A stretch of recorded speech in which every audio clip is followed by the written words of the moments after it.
then No, it's all right. We will. Let's get a running order. Jill, Masako. I thought I'd have a little bit of a listen and see what sort of event this was. Is this a formal event or no? People meeting and trying stuff out, or? No, it couldn't be more informal. It's sort of see who turns up, tell a story, a short story, and we just have a great international get together. And beauty. So because I've got stuff I could try. But it's that sort of does it need to be fancy and polished? Because no, we don't do fancy and polished. No, we're not that kind of people. You see John and I on here, right? Fancy and polished? No. Yeah, and we said, ladies and gentlemen, girls and boys, an assembled company, welcome to the World Storytelling Cafe. And it is Saturday morning in the UK. It is sometime Saturday afternoon in Australia. I don't know what time it is in Masako's place. And it's 4:30 in the morning for Bubba C. So we're not expecting you. So depending on what time of day it is with you, depends on how awake you are. So we have Australia. Where are you from, Masako? I'm actually Liz's neighbor. I'm only 15 minutes away from her. So you're Northern Ireland. We've got Masako in Northern Ireland. We've got just a sec. I'm going to let in someone else. I'm going to let in Susan, and so we've got Northern Ireland, Australia. Jasname in Punjab. Susan, I'm not sure where Susan's from. Oh, yes, I am. South Africa. I didn't notice the surname. And Bubba C in Washington, D.C. So we're Scotland is coming in masses, right? So we will start in Australia because Jill has Jill, who's only come to see what sort of event this is, so I've thrown her in at the deep end, and but she's got a storm, so there will be masses of weather. So if Jill drops out in the middle of the story, she'll have to come in a few weeks' time and finish the story. So there's that. Jill, would you like to tell us a story? Well, you know what? I'd love to, and I feel like it's a story that's extremely familiar. But what is going to be so unfamiliar to all of us, including me, is that I've actually today and yesterday been making a puppet. Hello? Oh, where's my light? There's my light. It's a toilet paper roll puppet. And so I just thought, you know what I'd really love to do? I'd really love to just try out a story with this puppet. Now, do I need to get the tea towel? Often I give her a dress, but maybe maybe we can do without that. She can be a naked puppet. Is that all right? Is that allowed? There are children present. You all right? Okay, good. So I just thought I'd give it a try. And this is a story that I do frequently with other puppets. So I thought I'd give it a try with this puppet. And then I thought one of the things I love to do, as well as make puppets out of things that people could access at home. So you could make this. This is 2 skewers or chopsticks down the bottom here taped together, and a couple of toilet paper rolls and a bit of paper that they put in a parcel that was delivered to me. So it's mostly recycled stuff that you could find. And I thought maybe I'll get, I like to be approachable. All right. I don't like to do things that are too stylish and out of anybody's range. I like to make this thing where art is for everybody, even the joyfully incompetent. So I thought, well, maybe I'll get my whiteboard out and see if I can combine my toilet paper roll puppet and my whiteboard with this very simple folk tale. Once upon a time, there was a fisherman who went out to fish one day. He threw his net out into the waters, swoosh it went, and it was the most beautiful day for fishing this particular day. It was just lovely, and he thought, for sure, I am going to reel in a fine catch in my net. He reeled in his net, he gathered it together in his little boat, but there was nothing there but some seaweed. Not even nice seaweed for a seaweed soup or anything, just slimy, rotting seaweed. No good. So he rinsed his nets, threw it out again, swoosh it went, and he waited again, and he pulled it in because the sun was glittering in the sky and on the water. Surely this time, but now all he had in his net was sticky black mud. He rinsed it all out again, and he threw it once more into the waters. And this time actually, I think maybe we'll get crafting as we go. What can we do with this? Hang on, here we go. Sorry, this is here we go. This time, when he threw his nets, cast his net into the water, there was a very beautiful, I'm telling you it's very beautiful in case you don't realise that how beautiful this is. A very, very, very beautiful fish. So the fish, he gathered it in his net, he pulled it into his little boat, and he thought, oh goodness, this is fantastic. I've got a very grumpy wife waiting at home and she'll be really pleased. I mean, I haven't got anything. She's going to be hungry. That makes her more grumpy. So at least now I can take this fish and, I could maybe even sell it at market for a fine price, or even deliver it to the king, and maybe the king will reward me. And he got very excited. But then when he looked at this startlingly beautiful fish, he thought, I can't do that. I can't sell it to be somebody's fancy dinner. I can't do that. I can't let it live its life in a bowl. And so even though he knew his wife would probably be very grumpy, he threw the fish back into the water. Blob, blob, blob, blob, blob. But the fish, before it swam entirely out of sight, dipped its head above the waves and said, Fisherman, fisherman, I will grant you a wish. Thank you for releasing me. And he simply said, no, it is my pleasure, dear fish. Off you go, be free. You are far too beautiful a creature to be eaten for dinner. Off you go. Well, if you ever need me, simply come to the water's edge and say, magic fish, come to me so I may make my wish. And with that, the startlingly beautiful fish swam away. Well, he didn't have any fish after this long day of fruitless fishing, but he did have a pretty good story. So he went home to his beautiful wife.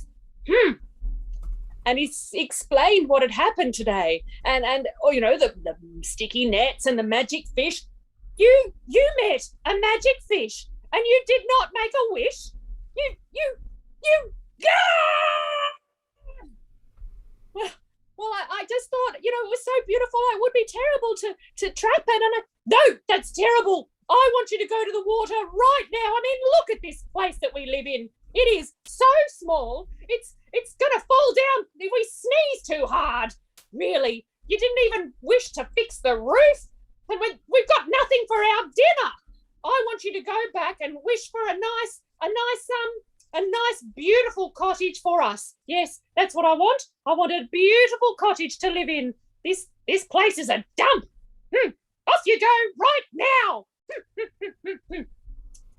Oh, wait on.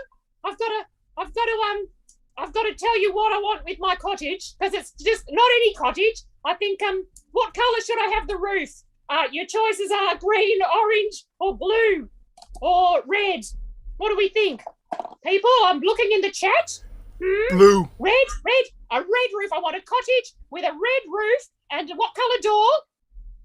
Orange. A blue door. I want a red roof and a blue door. Go right now. Don't forget the flowers. Well, the fisherman went back to the water's edge and he called out as the sun set, magic fish, come to me that I may make my wish. And that startlingly beautiful fish, blob, blob, blob, blob, blobs. Fisherman, what do you wish for? Said the magic fish. Well, he explained it wasn't so much him making the wish, but his wife was really a bit upset. The house, the roof was about to fall in if they sneezed too hard. And she really would like a cottage rather than the shack that they lived in. And if it could be a cottage with a red roof and a blue door, then that would be even better. Go home, fisherman, and you will see what you will see, said the fish before swimming away. And so the fisherman, he walked up the hill and, oh, hang on, I can get really fancy. Oh, look, it's a hill. And when he walked up the hill, instead of his tiny fall-down shack,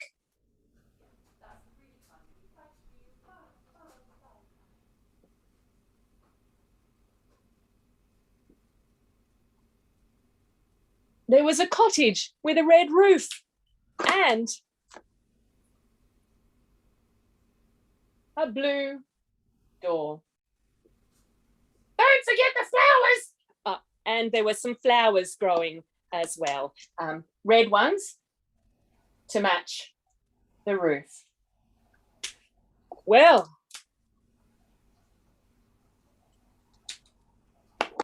fisherman thought, surely she'll be happy now in our beautiful little cottage. She must be happy. She must be.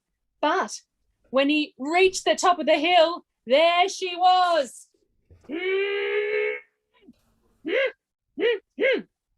And she didn't look happy. Oh, but you've got a house, and I remembered the red roof, and I remembered the blue door. You nearly forgot the flowers. I might have gotten close to forgetting the flowers, but look, they're there anyway. Well, I don't believe it. I don't believe that you wasted a wish on a stupid little cottage. But you... No, I want you to go back there to the sea first thing in the morning, and I want you to wish for me a castle. Yes, I want a castle. A beautiful castle with what kind of... with flags? How many turrets? 1 turret, 2, 4 turrets. Susan says four turrets, or maybe 3 flags, Jackie. 3 flags, 4 turrets. 4 turrets, 3 flags. Yes, I'm going for the asymmetrical look because I'm just like that. All right, first thing in the morning, fisherman, off you go. Get it right this time. Well, first thing in the morning, he went down to the sea and he called out. It was a bit choppier this morning and the sky was grey now. Magic fish, come to me that I may make my wish. And blub, blub, blub, the startlingly beautiful fish came back to the edge of the sea and said, fisherman, are you happy with your wish? And the fisherman said, look, it was a beautiful cottage. I loved it. The little flowers were a nice touch. Thank you very much. It's like you knew. But my wife, she's not happy. She's not happy. No, I'm afraid not. She'd like a castle now with 4 turrets and 3 flags because she's going for the asymmetrical look. 4 turrets and 3 flags. Go home, fisherman, and you will see what you will see. Swish. And so the fisherman went back home, and in place of this little house, let me see, how can we do this? There was a castle. Whoa, with very dodgy turrets. But 4 of them. What? All higgledy-piggledy, because after all, she was going for the asymmetrical style. So it totally makes sense. She even got little thin windows for the soldiers to shoot arrows out of if there were anyone coming to try and attack. And of course, wouldn't be a castle unless there were some flags, and so, or might be a little bit too symmetrical. I don't know if the fish was really listening, but anyway, we've got some beautiful flags fluttering there in the breeze, and maybe we'll have, there we go, a larger door. We can pretend to support colour some very fancy things, because my drawing is not up to the wishes, I'm sure, of this fisherman's wife. No flowers! Oh my goodness, Baba, thank you so much. And so many flowers, so many. So in fact, there was a crawling vine up the house, up the castle, which was absolutely laden with blooms, making it look, oh, so beautiful. Oh, just stunning. Isn't this lovely? Oh, this is, thank you so much for reminding me of those flowers in, see, now it's a castle. You know, Sleeping Beauty would have been happy with this castle. Maybe a little bit more shrubbery for Sleeping Beauty, but that's all right. We don't have Sleeping Beauty here. No, we have the fisherman's wife, and I wonder if she's happy now.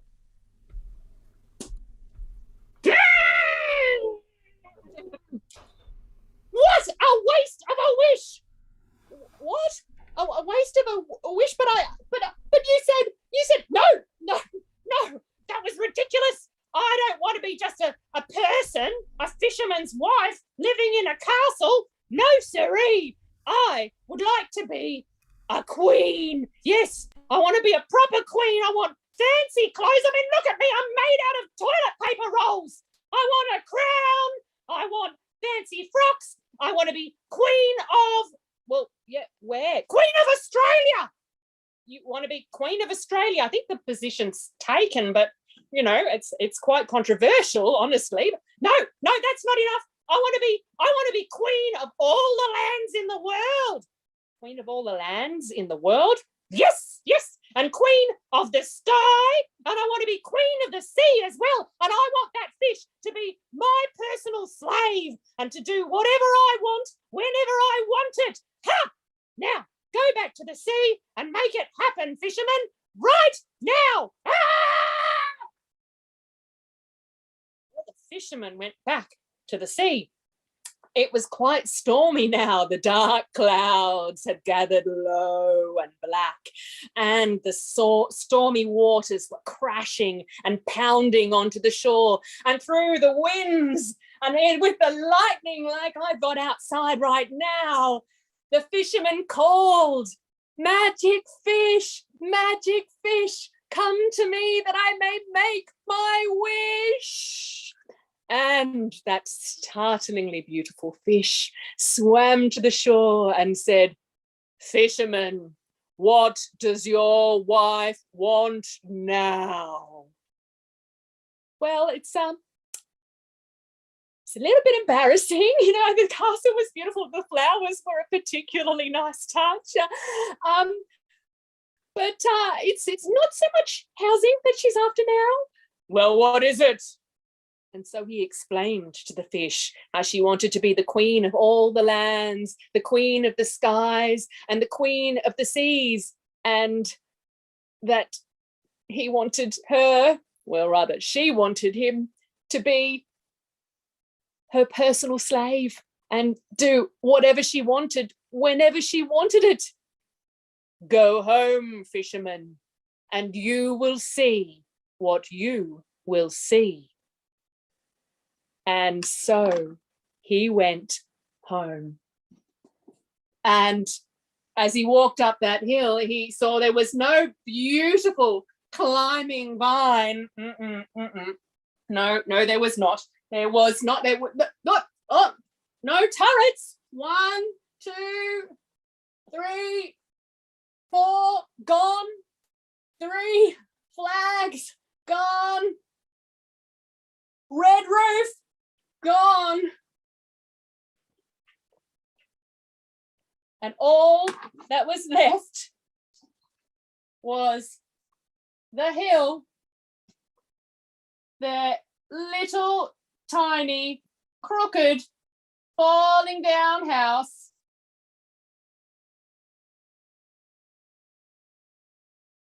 It looked like if you sneezed too hard, it was going to fall down. Although, Gesundheit. Although, just by the door, there was one red flower. And he went home. And his wife, do you think she was happy? But you know what? I don't think she was really ever very happy anyway. But the fisherman was. He had his home. He had his wife. He didn't have to bother with servants and soldiers and little holes that you could shoot arrows out of.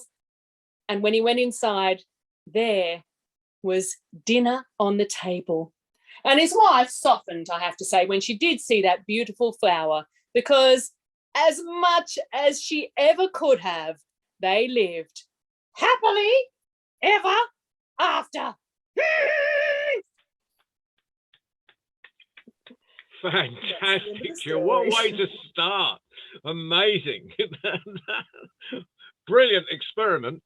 Ah, right. That is the finest version I've ever heard of that. I'm with Jackie. You just wanted it to go on and on. But we have got the web. Welcome, Bina. And so the order now is Masako, Yazname, and then we'll work it out from there. Susan, do you want to tell today? No, you're a professional audience. One day I'm going to drop on you and force you to tell. And so, Bina, will you tell today? No, please. I'm just joking today. Sorry. That's perfectly fine. Thank Storytellers you. need audience. So, Jackie, will you tell today? I hadn't thought of anything, but could I, while I'm thinking, ask Jill to show us how she made her puppet? Because it's so amazing. Please. Sure. I've got lots of bits because it's so freshly made. I haven't actually cleaned up all the stuff yet. So really, I had these skewers, which you could use chopsticks, you could use a piece of dowel, you could use a thin like ruler type thing, stuck them together, put masking tape around them. Then I had 2 toilet paper rolls.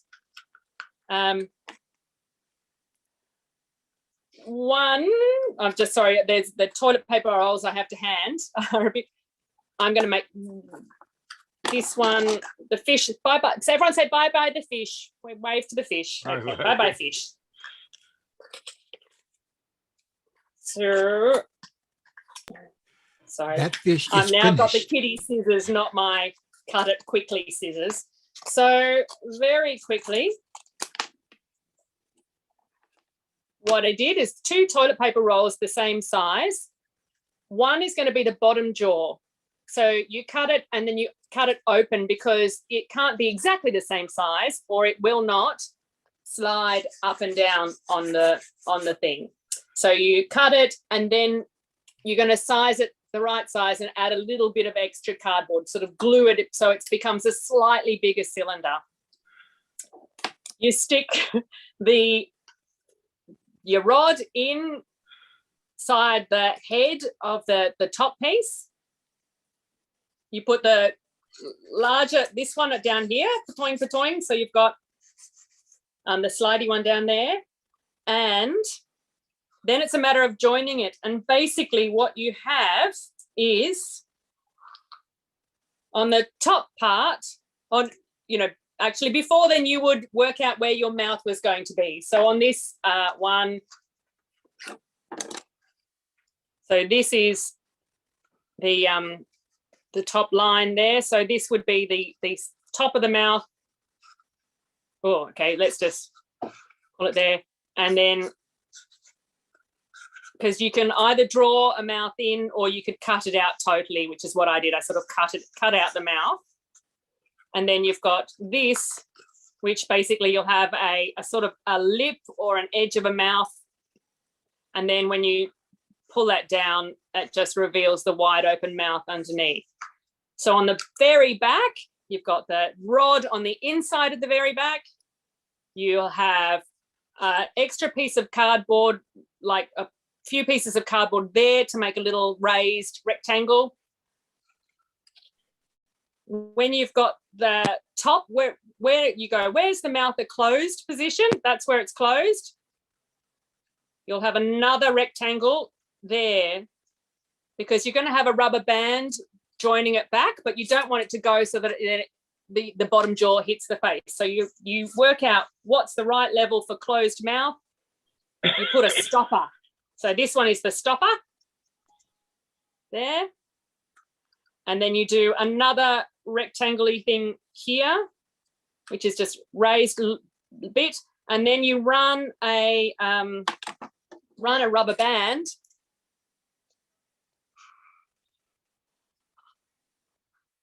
from the top to the bottom, hooking over the cardboard there, hooking over the cardboard there, and that then always, it's the return. You want, with puppetry, you want it to easily open and easily go back. So that's just keeps it shoving back. And then I put another little raised bit of cardboard down here. And the only reason for that last little one is so that my finger has something to sort of grip onto. And so I move it by pulling up and down with my finger, and it just sort of boings back into the right place. And that's fantastic. That's amazing, Jill. I'm going to steal that because I've got a school to do at the beginning, and I promised them that I'd introduce them to the idea of using puppets in stories, and I've never done that myself. And it was just one of those stupid things where you open your mouth and say you're going to do something, and then you're wondering how. So, John, you should talk to me at some point if you want. That's kind of my thing. All right. Another even easier way is if you've got your a puppet here, a toilet paper roll. Sorry, I've butchered this already quite a lot. Cut it so that was maybe a bottom third and a top 2/3. Then here's, gosh, I'm glad I have all my crafts done. I couldn't even tidy up yet. You're a crafty One lady. of those days. Yeah, this is turning into a workshop. You're but it's giving away okay. all of your secrets. I said we were informal. You're giving away all your secrets, Jill.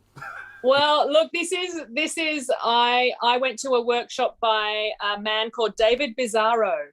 And David Bizarro would be, if you want this style of puppets, he is the guy. And I think you can, he's something like davidbizarro.com, BIZARRO, for these ones. But I've done lots of other kinds of puppetry puppet storytelling workshops with children. So then you've got, what I've done is I've gotten a bit of masking tape, folded it over so it's not sticky anymore, because this is going to be the hinge. And puppetry is all about how do you join it, how do you move it, and where do you want to restrict and where do you want to allow movement. So if you basically have one part of it stuck on the top part, I'm doing this so badly. So one part of your non-sticky thing stuck there, and then the other part stuck on. I don't think I'm even using the same toilet paper roll, so they're not going to join up, but you're just getting a very quick idea. So there you basically got a like, hello, sort of a talky thing there. And then what you do with that, sorry, fish, there was the fisherman saving the fish, and here I am brutally chopping it up for bits. That fish is finished. So it is. It's so easy. Now it's wishing it was fried. What you can do is you get a little bit of extra thing, because it's not about it's also about how do you move it. So what you want to do is you want to make a little loop that you can stick your finger in. So at the back, so that it's easy for you to operate. So, and then you can get your chopsticks or whatever, stick it into the top part of the mouth, and then that just goes blah, blah, blah, blah, blah, blah, blah, blah, blah, blah, blah, blah, blah. And that is even easier, and you don't have to fiddle about, because the other one is really hot glue. You need hot glue for that one. Whereas this one, you could gaffer tape the rod on the inside and it would stay, and you could just get masking tape. Masking tape is a very good child-friendly tape to use. And you can also then do things like have eyes made out of masking tape. Like my eyes are made out of, one of my toilet paper rolls had white in the middle. So I just turned the opposite side of the white, you know, facing out kind of a thing. And that nose is just a loop of toilet paper roll. Brilliant. Jill, So, can you show us the finished back of that one again, so it's on film? Because you showed me, yeah, look at that. And can you move it so we can see the mechanism moving? yeah, so Brilliant. So you can see it's got that's the top one, the stopper, the bottom one of the elastic, and this is my finger bit. Man, whoa. Jill, thank you so much. We will be revisiting you. We maybe have to do another 10 o'clock in the morning, a special puppetry one at 10 o'clock in the morning, so we can have you doing it. But right now, a huge round of applause for Jill before we move on. It's just amazing. We're going, Jill, the asymmetrical storyteller. Right on. so we will now move on from Australia, where there are storms raging, thunder, lightning, explosions, extraordinary stuff going out outside Jill's window. And we're going to Northern Ireland, where it's much quieter.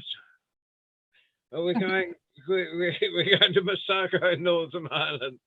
So please, and I hope I'm pronouncing your name properly. I've failed miserably on most things. No, you got it, Masako. So you're doing great. Just question, John.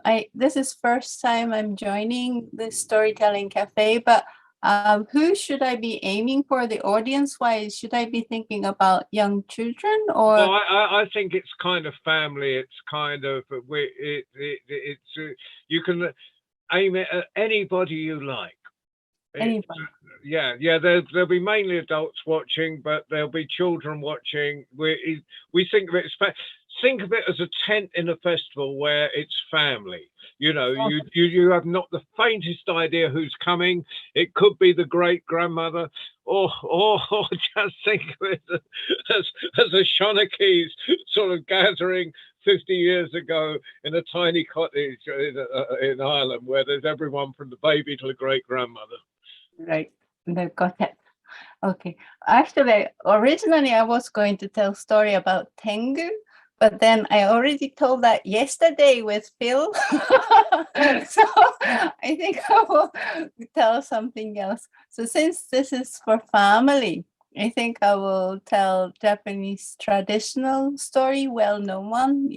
Most of you might have heard it, but this is my version of Urashima Taro. So Japanese folktale, maybe you know, but it's always start with the word mukashi mukashi, and that means long, long time ago. So mukashi mukashi, long time ago, there was a young fisherman. His name was Urashima Taro, Taro Urashima. So he was one day went out onto the beach, going to his boat, and then he heard a commotion on the beach. It was children. They sat down in circle and was up to something. Curious, Taro went over and looked in. Look this way. Come on. The children were bullying a tiny turtle. Do Do not bully small creatures. Ah, the children scattered away. Taro picked up the small turtle and took it to the edge of the water and let it swim away. Don't get caught again. A few days later, Taro was on the way to his boat again, and then this time he met the turtle again, but much bigger. I mean, humongous. And this turtle spoke to him. Hello-san, Mr. Urashima, thank you so much for saving my little boy. My master would like to meet you. Please come with me to the underwater world. Underwater world? Well, Taro was curious. He decided to go along. So he hopped onto this huge turtle and went underwater. Now, normally, if you go underwater, you can't see too well without goggles. It's all blur, but he could say everything so clearly. And more so, you can't really breathe that in underwater, but Taro could breathe no problem.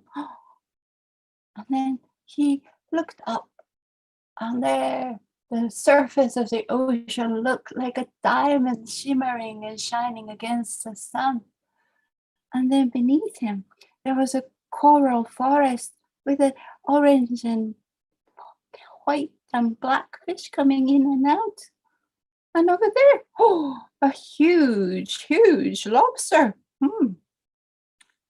And there is a small fish in a ball and moving this way, that way, this way. The underwater world was beautiful. And Taro came to a Ryugu castle. And it was massive and magnificent. He went inside, and there was Otohime. Welcome to Ryugu Castle. And thank you so much for saving my little turtle. You are welcome to stay here as long as you wish. And the banquet started.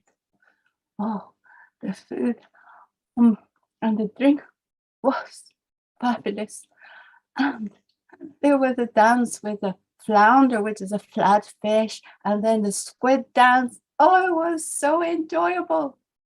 Taro was having such a great time. The time passed 1 year, 2 years, 3 years. And one day he thought, my parents. And once he started to think about home, it just started to grow in his mind and he couldn't get out of it. And he said to Otohime, I would like to go back and see my parents. Oh, Otohime did not want him to go, but she could not change his mind. So she gave him tamatebako, which is a decorative box with a string tied on. This is tamatebako. If you hold on to this, you can come back to Ryugu Castle. But no matter what, do not open this in human world. And Taro took it. He got onto the turtle and went back home. Now, once he was on the beach and he walked towards his village, but landscape looked a little different. And when he got to the village, the houses looked different and he didn't recognize anybody. And he walked to his old house and it was just ruined. Baffled, he was looking around and there was an old man walking by. Excuse me, do you know what happened to this house? Oh, the house. It's been empty as long as I know. And he walked on. So Taro visited an ancient burial ground. And there was his mother's tombstone and father's tombstone and his tombstone. But the strange thing was, it looked really old with it was hard to see his name and moss was growing on it. Well, underwater world, it was only 3 years, but in human world, 300 years has passed. Distraught and upset, Taro walked to the beach. And because of the sadness, he wasn't thinking straight. He opened up that tamatebako and came out the smoke. And he got gray hair, long beard, and wrinkles all over, turned Taro into a very old man. And no one really knows what happened to Taro after that. But some say he gained eternal life, and he's still living in the area, longing for his old life and Ryukyu Castle.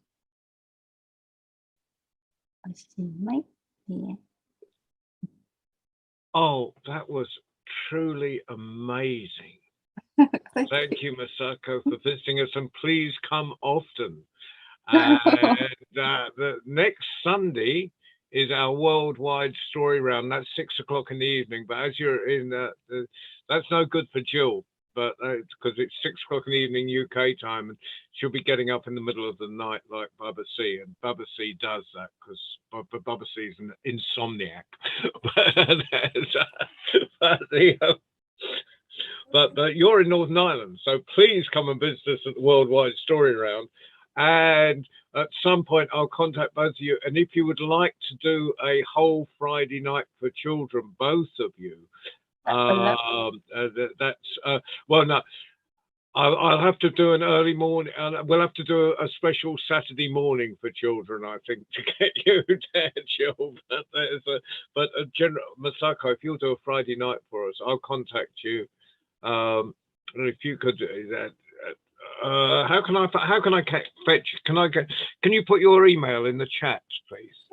No problem. And can I say, Jill, I was fascinated with your session, your story, and I love the way you use the puppet. Was amazing too, but love the way you draw. I think I would love to use that with the children. And I have a theme. I have to think of castle theme. You gave me perfect one. Thank you. You saved me.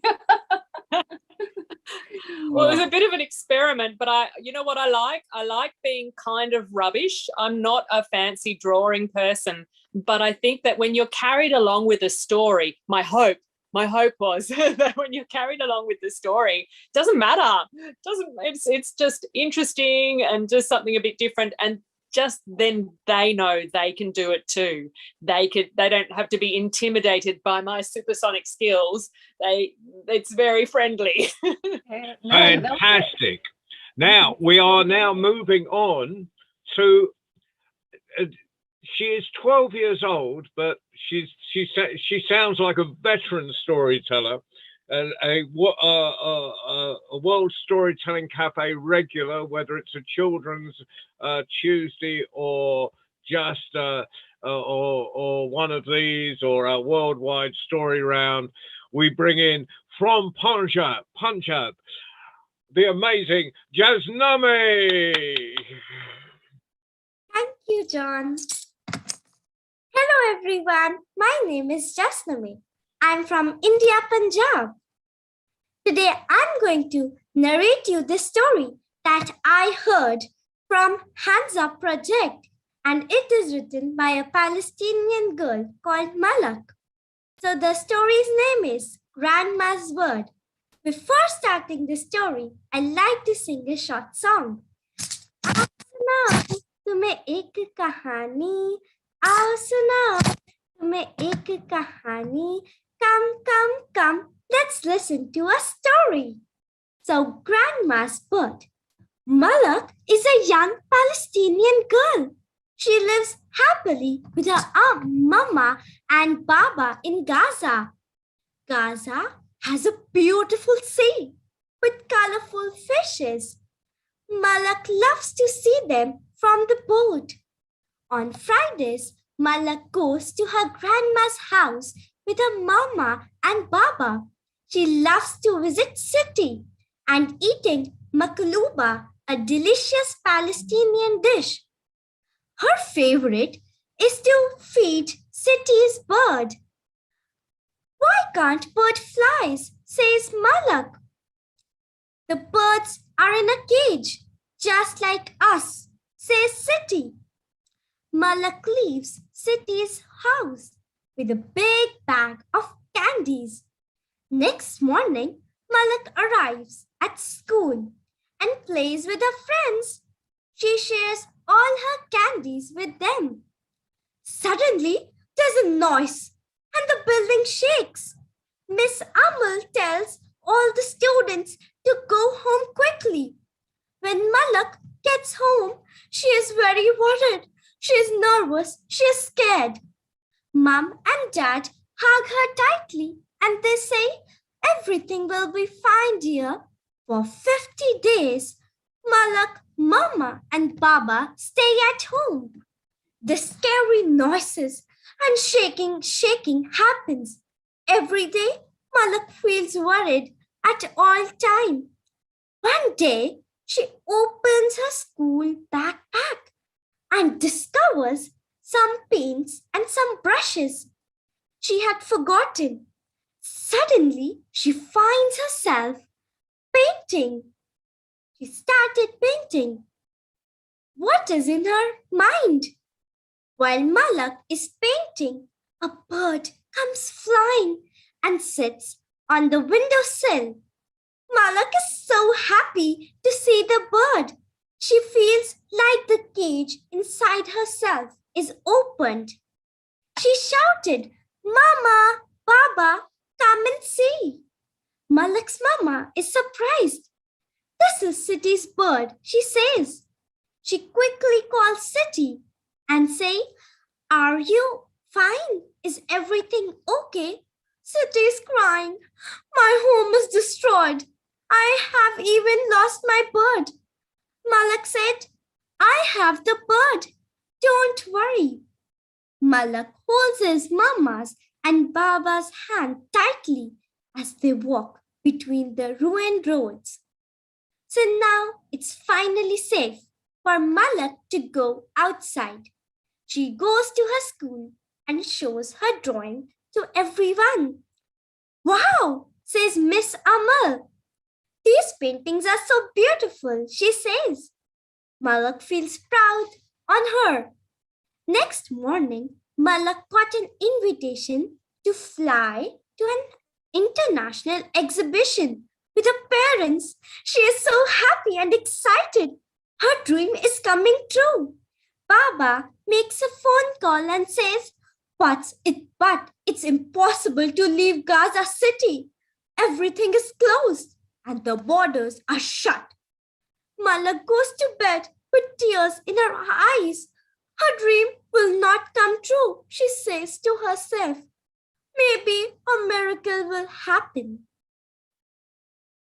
And then Malak, she receives a lot of information from all over the world to show her paintings and tell her stories. She was dreaming this, and she thought, what if I go on City's bird? So she takes City's bird and she flies through the sky to all exhibitions. The next morning, Malak wakes up and watches all the bird flying. And she smiles as she remembers her dream. She knows that someday her art will be like City's bird, helping her to fly around the world and always back home again to Gaza.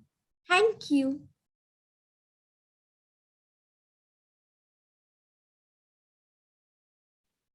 Wow, Jasname, of course. You just excel every time I hear you. You're just stronger and more fantastic, and just taking the story from Gaza and giving it to the world like that is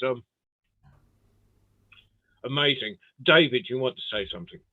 I just want to really thank Jasname for sharing that story. It was a beautiful story.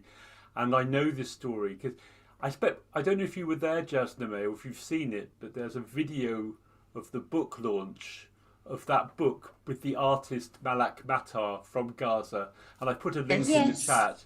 And just look at the pictures in her book. They are the most beautiful art. She's a fantastic artist and storyteller from Gaza. So Jasname, thank you on behalf of the Hands Up Project for bringing that here to us today. It's beautiful. And also for your participation in the Hands Up Project playmaking. That's just brilliant. Thank you so much. I got so carried away with that, I forgot to do a running order. I was just somewhere. I forgot I'm actually running this show. So,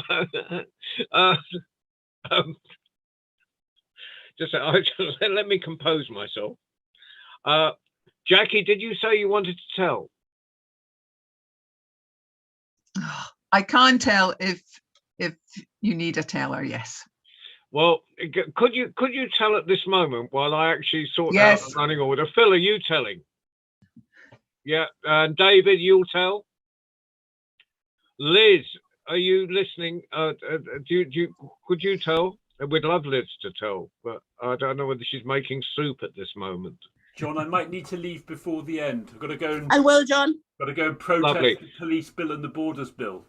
Okay. So we'll go Jackie, David, Phil, Liz, Bubba C, because Bubba C will obviously tell, and Susan will watch. Bless her.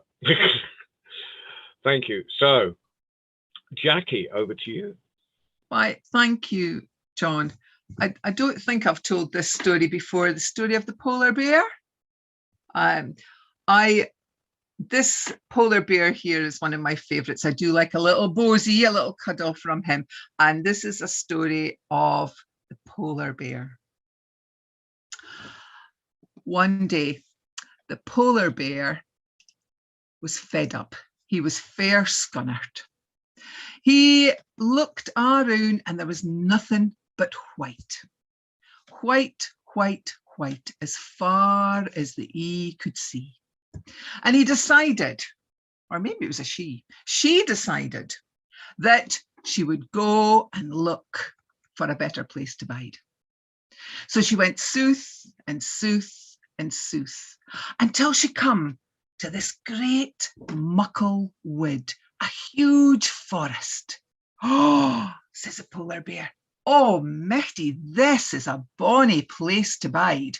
I'm going to live in this forest. It's beautiful. Look at all the colours. There's greens and blues and yellows and reed and there's colours I didn't even ken the name of. So the polar bear decided to bide there in that forest. But after her travels, she was a bit tired. So she sat down on this great hillock of earth. But what she didn't realise was that this pile of earth was actually an Emmertine hill, an ant hill. And when she sat down, the wee ants started to nip, nip, nip at her doup. Ow, ow, ow, said the polar bear. Oh, this is nae ease of she said. This is no good. I will have to leave. So she got out of the woods and she went south and south and south until she come to this muckle town, a great big city, the likes of which she'd never seen before. And the smells, there was fish, there was curry, that Chinese and Turkish and Indian, there was all kinds of smells and lights and colours. Oh, this is grand, she says. I am going to bide here forever. Well, after a while, the polar bear was gay hungered, really needing something to eat. So she sniffed around and she found some fish and chips that had been thrown on the ground. Well, she was gobbling up the fish and chips when, at eens, she heard this terrible racket. Nino, Nino, Nino, Nino, through the streets. What the polar bear didn't ken was that some man had phoned the bobbies and got the police to come when they saw this muckle fight polar bear stravaiging through the streets of the town. Well, the noise was deafening, and the polar bear didn't like it. So she went south and south and south until she come to this quiet, peaceful place. Oh, she says, this is awful fine. It was dark beneath, and it was just the quietest place. And she'll look it up at the stars, and she thought, this is a place for me. So she lay down and went to sleep. Well, I was weel, but in the morning, when the sun rose, then poor polar bear, she was plotting. Oh, she was absolutely roasting. You see, she was right in the middle of the desert. And when the sun came beating down, it was so hot. She couldn't stand it. She says, oh, no, I can't abide here. So she gets south and south and south until she come to the water. She says, I ken about to see. This is a place for me. I am right at home here. So she loped into the ocean and she started swimming about. Oh, this is grand. This is just magic. You can imagine a big smile on her face as she was swimming through the water until, at once, she came nib to nib with a muckle shark. Well, if polar bear got sick of flag, it loped right out of the water, and she got north and north and north by the desert, and north by the town, and north by the wood, all the way back to the North Pole. And as far as I can, she has been there ever since. And that's my story, John. Well, and that's an amazing coincidence, because yesterday I was talking to my friends in Romania, where my house is, that I haven't seen for 2 years because of the nasty, and the bears there, which would normally be hibernating right now, the brown bears, which for Babasse's view they're like a grizzly, and so they're coming into the towns. And they're a bit like urban foxes now. They're coming in night and eating and just going through the rubbish. But, you know, just the idea of sort of like grizzly bears in the village is just bonkers. It's okay during the daytime, but and they're not that particularly interested in humans either, because they've got all this human rubbish to eat. So that's and that was a conversation I was having yesterday with Romania. So. So as soon as your bear got to the fish and chips, I was kind of I was thinking maybe I should go and visit my house. Just said there's someone in the waiting room. I think Liz dropped. Yeah. Jackie's far too modest to plug her own book, but that book is, here it goes.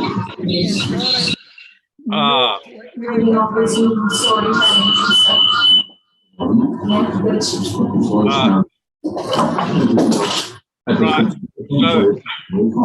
we'll go from Jackie to David to Liz,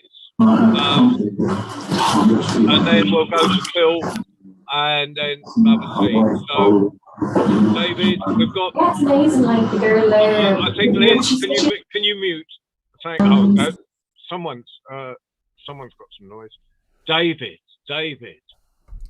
And if you can put the title, Phil, if you can put the title of Jackie's book, because she's too modest, she won't do it. And, you know, we'll have a bit more Doric later from you. David. Thank you, Jackie. How many books have you got out published? 3. Sorry, well, our company have published 3. I've only written 1 of them. Yeah. Fantastic. Oh yeah, definitely put the link. Fantastic. Okay, well, I've because as you know, we're going all around the world, and Jill's here and everything. I've been helping Ali with the magic carpet. I've just been cycling while you've been telling stories. Okay, on my exercise bike, just to keep us going. but I'll take a pause now. And I said I'm going to have to be shooting off to talk about, well, you know, what we need to do to improve the leadership around these countries that we live in, because there's all sorts of crazy things going on in this country at the moment regarding police bills and borders. But let's not talk about politics. But it's relevant because this is a story which I think gives a great lesson to leaders. And I think leaders need good lessons at the moment. So here we go. It's a story that comes from Armenia. So there we are. Armenia, which is at the moment a very small landlocked territory surrounded by Turkey, but was once much bigger.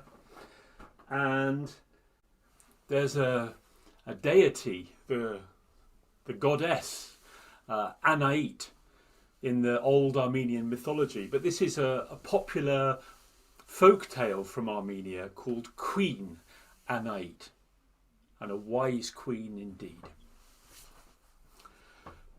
So long ago, there was a Prince Vachigan, and Prince Vachigan rode with his servant Nazar hunting.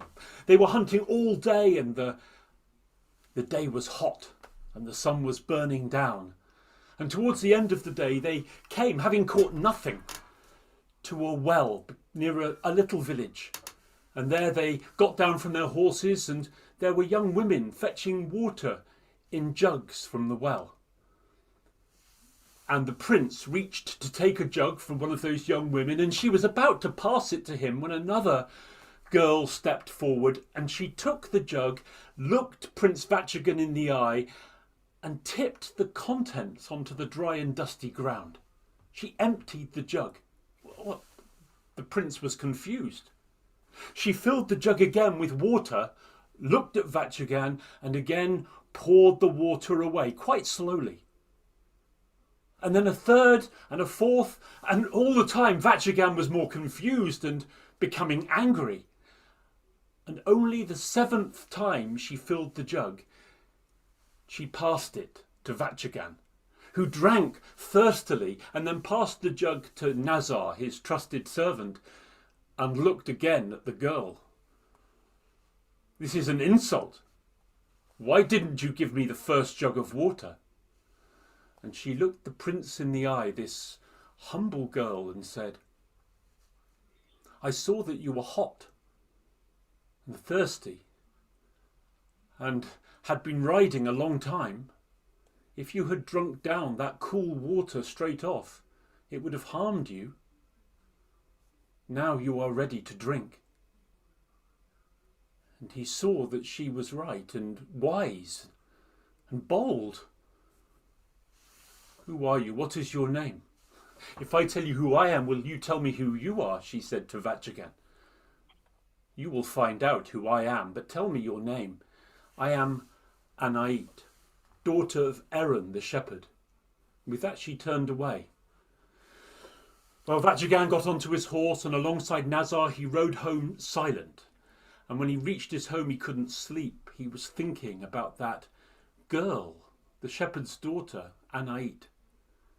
In the morning he went to his father, the king. I have met the woman that I will marry, father.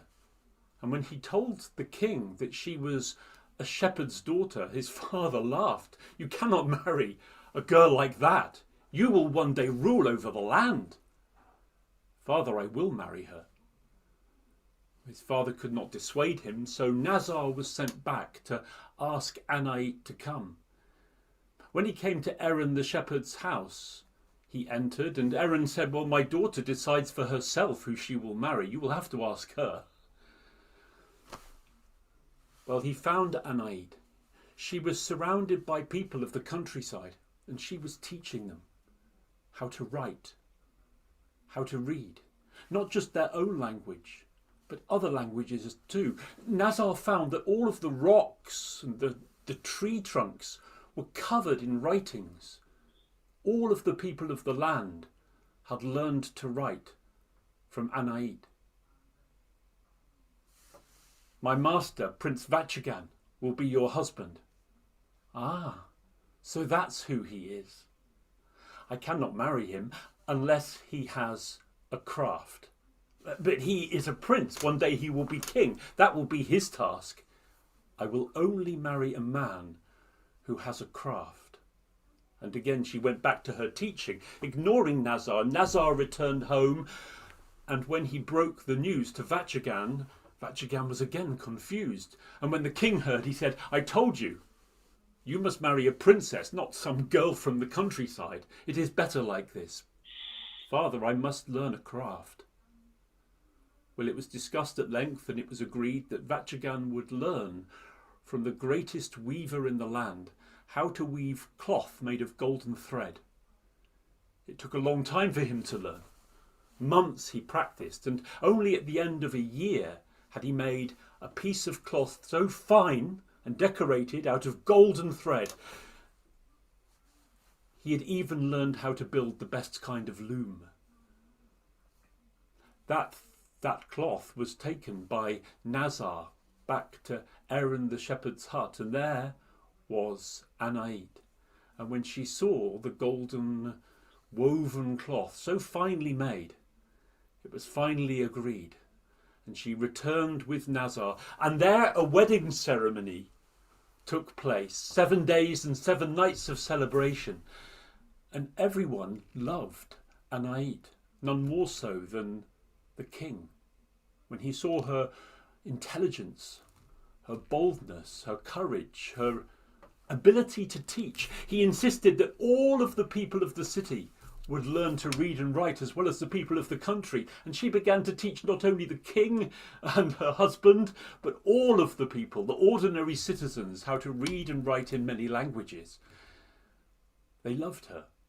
Now time passed and the old king died, and she became Queen Anaid, wife of King Vachigan. One day, the faithful servant Nazar did not return from a journey. He seemed to have vanished from the face of the earth. Time passed, they waited, but he still didn't return. Vachigan, although happily married, was sad, missed his friend. And Anaid saw this. You must go looking for Nazar, but do not go dressed as a king. Go in ordinary citizen's clothes. You will find him. You will not be happy until you are reunited. But what about the land? Don't you trust me? Of course I do.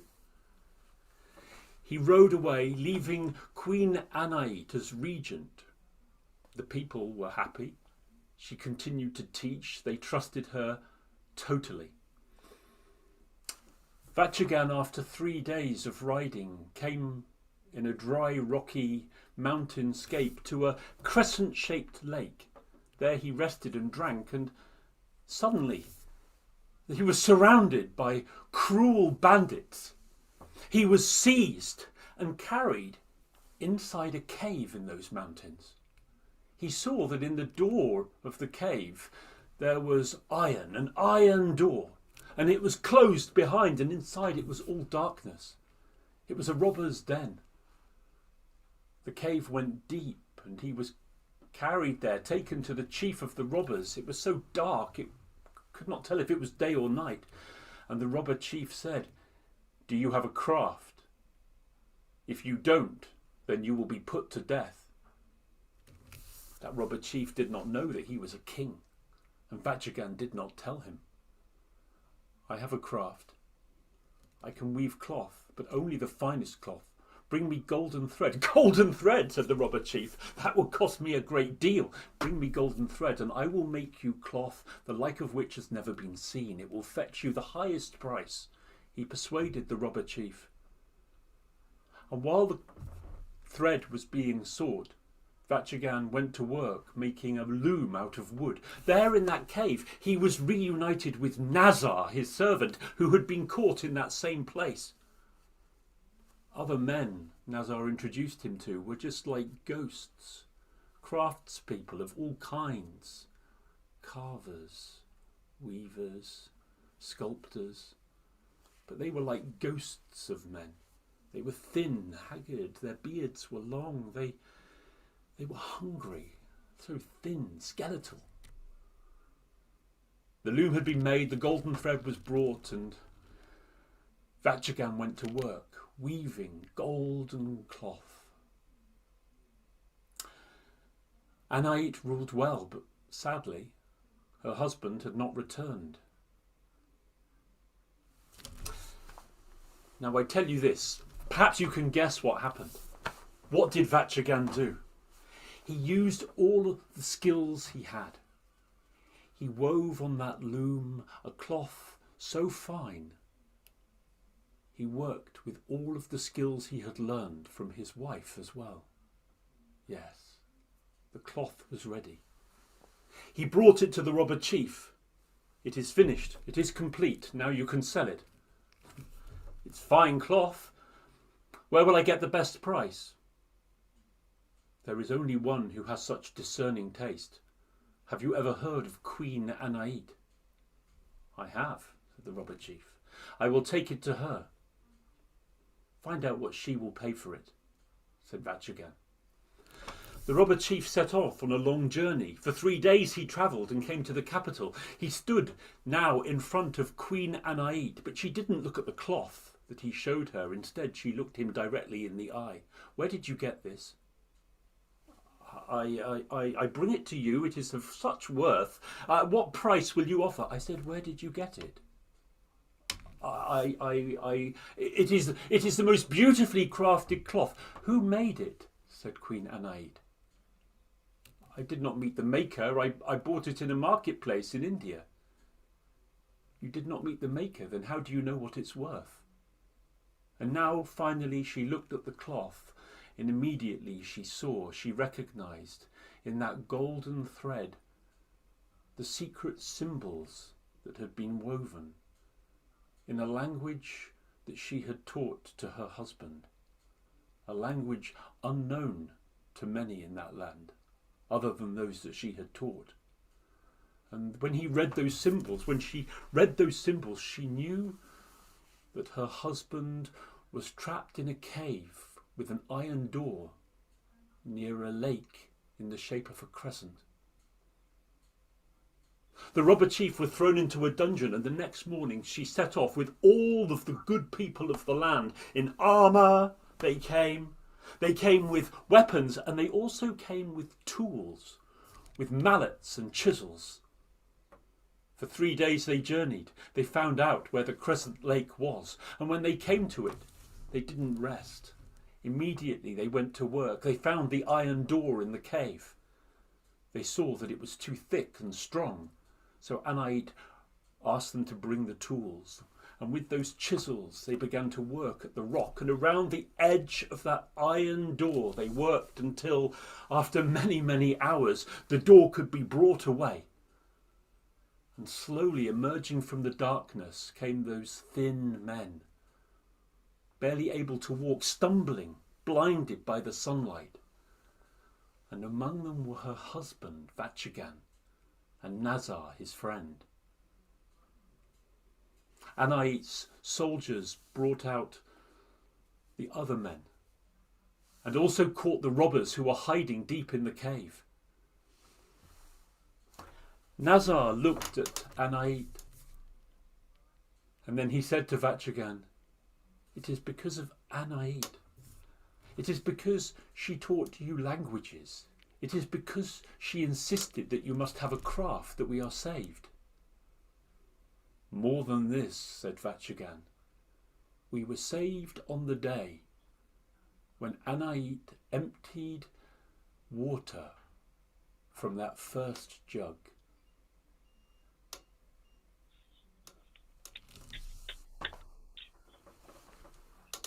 Beautiful, David. Thank you. Now, off you go. Can you take a car? I know where you're going. So, can you take a cardboard cutout of me to represent me? I can stay a little bit longer. Right. Oh, fantastic. Well, you can't go before Liz. And Liz, before you start, you know that man that's in your cottage right now. Do you think? Do you think he'd pop in and tell us a tale at some point? He might. He's assisting a plumber. if you can release him from his work, untie him. Okay. Is there somebody after me?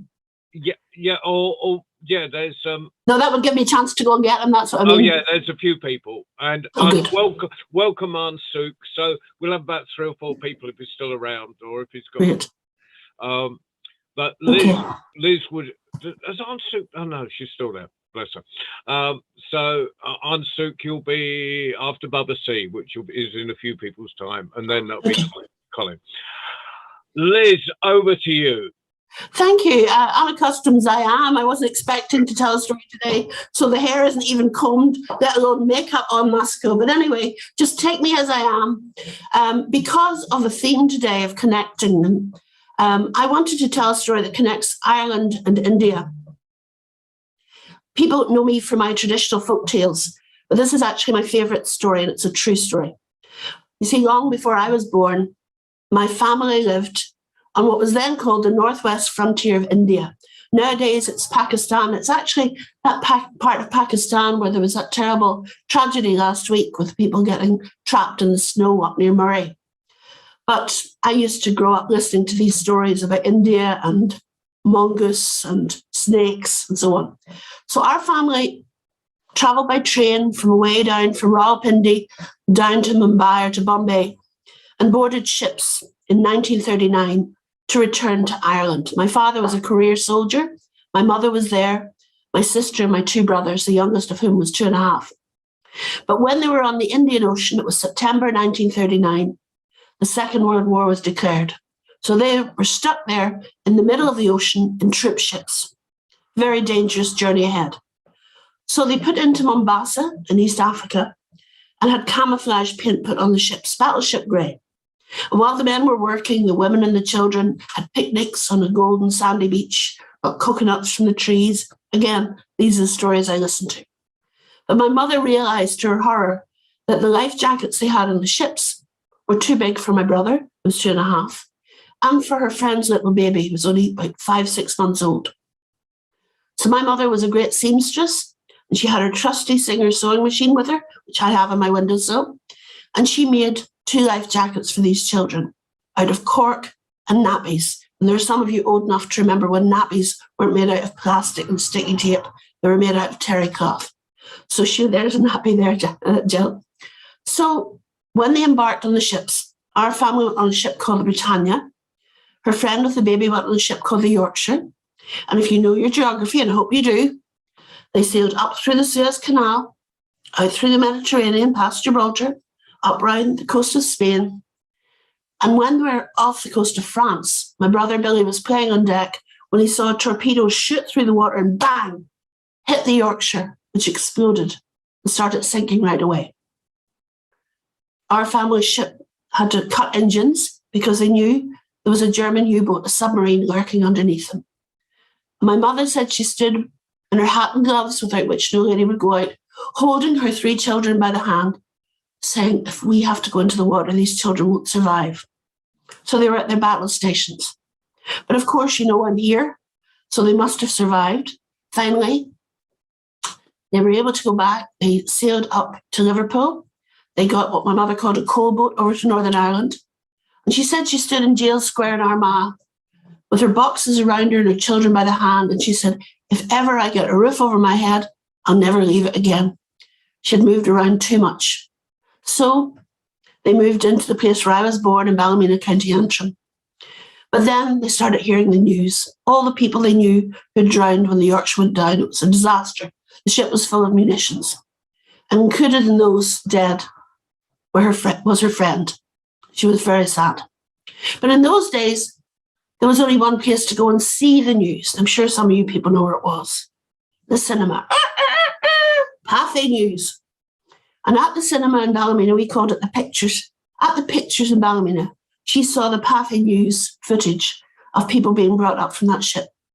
And there on the screen, she saw a man carrying a tiny baby in a bundle. And that was the baby whose life jacket she had made.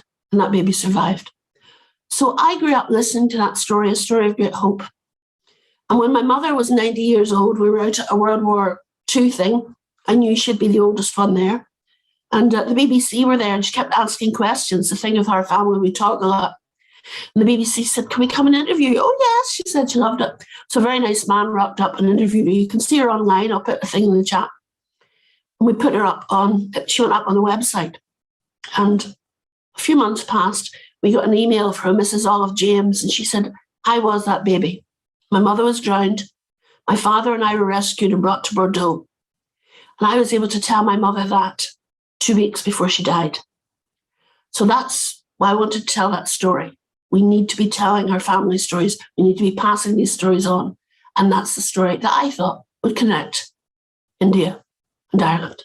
Thank you, John, for the opportunity. Thank you, Liz.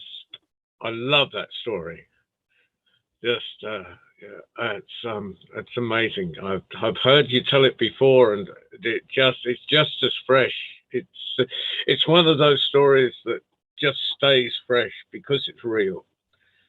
Brilliant, brilliant.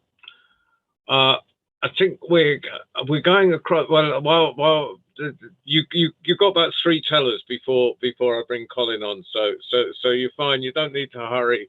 So we're going up to Doricland again, and she's got out of her van. She's not working today. No, and I've gotten out of the kitchen as well. The leaking patty soup's on. This is a story about legacy, and I do recommend that our Prime Minister listens to it, because he might learn something in recent moments. But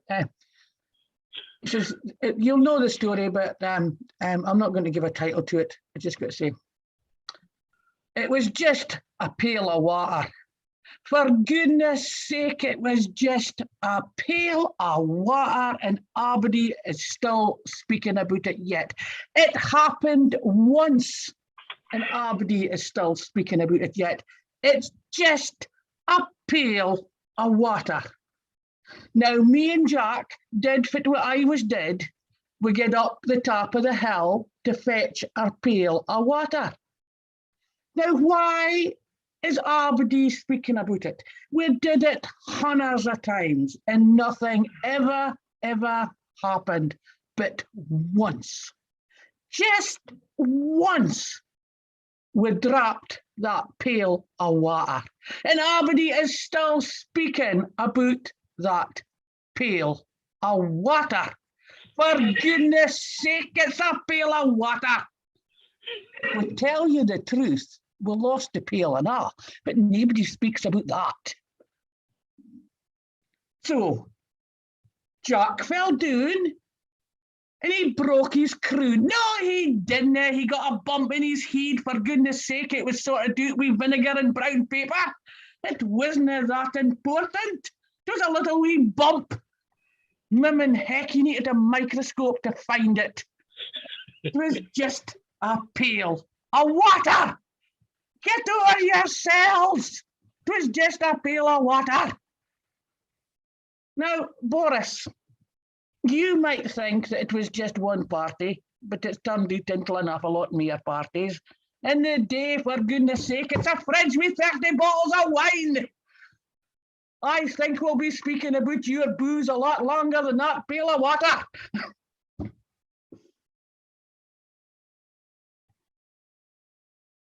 My political interruption of today. but so magnificently done, Phil. So magnificently done. It was just Phil, with your permission, I've got to adopt that story. Oh, I stole it. I stole it. It was a child on the internet that did that, and I stole it. I just love it. So yeah, steal away. I just gotta figure out a way to put it into an American context, but that was lovely. Thank you. John Colin's going to do that, but just tell me the person before him and then I'll go and get him. He's fitting a shower screen. Don't. I'll try and time it, when he's actually just reaching up and he's got that screwdriver and he's just got that screw and he's spent half an hour getting that screw in place, and just go and interrupt him at that moment. No, we like Colin. No, please don't. No, Aunt Suk will be before him, but right now it's Bubba C, then Aunt Suk, then Colin. Oh, but fantastic. And that's a surprise. So thank goodness he's your handyman, Liz, as well as being a magnificent singer. Well, I mentor him and he repays me in kind, you know. Yeah, God, that's a fantastic thing. Anyway, right now we're gonna. Where have we been so far? We've been to Australia, we've been to Northern Ireland, we've been West Country to Exeter, Armenia. Armenia. Yeah, we've been Punjab, and Punjab has taken us to Gaza. Exeter took us to Armenia. We've been up to Aberdeenshire a couple of times because it's just such a long walk. It's just so much easier to speak to them on Zoom. And now we're going to Washington DC for Baba C. I'm in awe. Phil, you've left me a huge void to fill. I know, David. Fine. I know. Just go on with it, Lou, and you'll manage fine. I've just all the story. Oh, by the way, I've heard several tellers apologize for retelling a story. Please remember this: a story well told is a story worthy of being retold. You don't eat just once, and something's good, you do it again and again and again. So, with that said, oh man, the story, I had 3 stories in my head, but I finally figured out the one I'm going to tell. And I'm going to tell it because here in the States, we've lost a lot of great and talented souls recently, among them being Sidney Poitier, who was an internationally acclaimed actor and activist. And January is also full of celebrations. We have Dr. Martin Luther King's birthday, which is being celebrated officially on Monday, but his actual birthday is today. It's also Ditch New Year's Resolution Day in January. We have National Soup Month, Adopt a Rescued Birth Month, and it's also the birthday of Sheila Arnold, who's the co-founder of Assist Artists Standing Strong. So with that, I'm going to do a story about standing strong and remembrance, especially after that heart-wrenching story that we heard a little bit earlier. So my story is about the cow-tail switch. And of course, I have to start it off with this. A long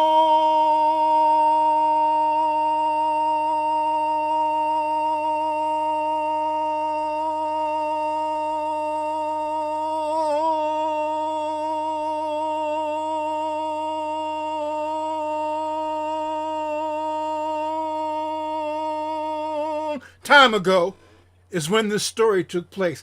I had to cut it short because it's only 6:30 a.m. here, and the other people in the house have not awakened, unless I just awoken them. Anyhow, so this story took place so long ago. There were only 3 days in a week. It was on the eve of something called payday, but that's another story. Unfortunately, after payday came tax day, and we really don't want to get into that right now. So this is a story about a hunter, a very well-respected hunter, and his name was Olaguse. Olaguse, he was known for being able to hunt. Now, in the village where he lived, in the country we now call Iberia, the women would go out every day and they would work in the fields, they would raise the crops, and they would take care of the cattle and the other animals, and the men would go hunting. And they would usually hunt in groups, but Olaguse was also known for hunting by himself. And whenever he went by himself, he never failed to return with the most wonderful, the most delicious of game. Well, Olaguse also had sons. And one day, just before he went hunting by himself, his wife gave birth to a child named Puli. And Puli was a beautiful child and a very wise child. People often said he was an old soul. Well, one day Olaguse went hunting and he did not come back. A day passed, another day passed, another day passed, another day passed, another day passed, another day passed, another day passed, 7 days or maybe a week, one of the two. And no one really said anything about Olaguse. The women got up every morning, they went out in the fields and they tended to the crops and they tended to the animals and people ate and they had a great time. The men went out hunting, but no one said anything about Olaguse. So one day Puli said, "Where is my father?" Everybody looked at the little babe. He said, "Where is my father?" And his brothers looked at each other. And Puli said, "Where is my father?" People said, "Well, and they began to talk. And they came to the conclusion that Olaguse had gone hunting and had not returned. Well, his son said, "This cannot stand. We have to go find father." And one of his sons was a fine tracker. He could follow the most minute indication of an animal or a person on a trail, whether it was a trail or not. And so he began to track and he began to look and he looked and he looked and he looked until all evidence of a track were gone. But another son said, "You know, I remember how father smells. I will use my nose and I will follow his scent." And so, putting Toucan Sam to shame, he followed his nose and he sniffed and he sniffed and he sniffed and he sniffed until the trail also came to an end. Another son said, "Yea, you know, I am very observant. I will study the branches and the bushes. I will find father." And so he studied all the little things. He saw the most minute of bent branch, the most minute of clipped leaves, and he followed until he came to what was left of their father, a bunch of bones scattered from where these scavengers had picked his bones clean. And somehow Olaguse, the fierce hunter, had become the hunted. He had become the prey. And woeful sounds filled the forest. And the children, they would say, "Our father has been undone." But one son said, "But I know how to assemble bones." And he set about reassembling the bones of their father, finding the little chip pieces and minute pieces, and he assembled it until he had an entire skeleton. Another son says, "You know, I have the gift of creating muscles and sinew." And so he began to replicate and replace the sinew and muscles of his father, putting it on the skeleton. Another son said, "I can put blood in the muscles and in the sinew." And so he put blood into the muscles and sinews that were attached to the skeleton. And another son said, "We've done well, my brothers, but now it's my turn, for I shall breathe the breath of life into father." And so he breathed the breath of life into his father. Olaguse's body shook, and suddenly he sat up, and he looked around, and he saw his sons surrounding him, and he says, "What has happened? Where am I? How did I get here?" And they told him, "Father, you left the village some time ago and did not come back. And Puli, our youngest brother, wanted to know where you were, and so we've come to find you," and we have. And so the father stood, and with the assistance of his sons, he began to walk until he walked on his own, and they returned to their kijiji. That means village. And when he got back, everyone stopped what they were doing, and they looked, because there was Ogalusu. The wife was joyous. Everyone was happy, and they had a great feast. They had food upon food upon food. The drums played and played and played. People danced, people sang, people drank juice and adult beverages.